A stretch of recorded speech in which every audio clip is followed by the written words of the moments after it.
आइए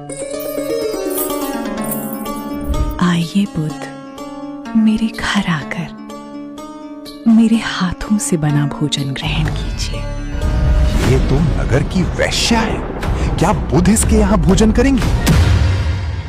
भगवान के साथ में हमेशा 2000-3000 साधु संत यानी कि मॉन्क्स उनके साथ चला करते थे। तो उनका नियम था कि कहीं पे भी किसी भी गांव में 3 दिन से ज्यादा नहीं रहे, ताकि वहां के लोगों के ऊपर खाने का व्यवस्था का कोई बोझ ना पड़े। तो नए नए गांव जाते थे, वो एक गांव में पहुंचे तो वहां एक बहुत सुंदर, बला की सुंदर, इतनी खूबसूरत एक स्त्री ने उनका स्वागत किया जिसका नाम था आम्रपाली। आम्रपाली उनको बोला कि आप मेरे घर पे भिक्षा स्वीकार करने के लिए आइए, मैं आपको भोजन खिलाना चाहता हूँ। जब आम्रपाली की बात हुई तो सारे गाँव वाले थोड़ा अचानक एक दूसरे का मुंह देखने लगे, तो वो चले गए वैश्या के घर पे और लोग इधर उधर देखने लगे। बोले लगता है भगवान की भक्ति समाप्त हो गई है, लगता है गौतम बुद्ध का पतन हो गया है।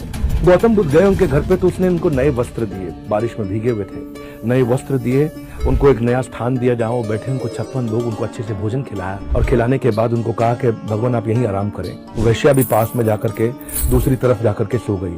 पूरा का पूरा गांव परेशान हो गया कि वैश्या के घर पे जाकर के भगवान सोए, प्रोस्टिट्यूट के घर पे। पूरा गांव सुबह सुबह इकट्ठा हो गया दरवाजे के बाहर, और दरवाजा खुला तो दोनों भगवान और वही वैश्या आम्रपाली प्रोस्टिट्यूट दोनों दरवाजे से बाहर निकले। और जब बाहर निकले सब हक्के बक्के रह गए देख के। वैश्या ने उस समय गेरुए वस्त्र, सैफरन क्लोथ धारण कर लिए और उस दिन हेड शेव करके वो भिक्षु बन गई।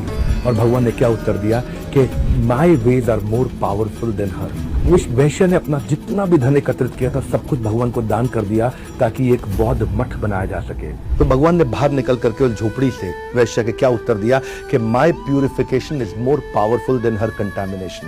मुझे इस वैश्य के अतीत से कोई मतलब नहीं, उसका वर्तमान और भविष्य को उसे अपने मन के अंदर नियंत्रित करके रखना है। ज्ञानी लोगों की संगत से जीवन व्यर्थ होने से बच जाता है। और बाकी लोगों के लिए उन्होंने क्या कहा कि शक एक लाइलाज बीमारी है जो आपको दीमक की तरह समाप्त कर सकती है।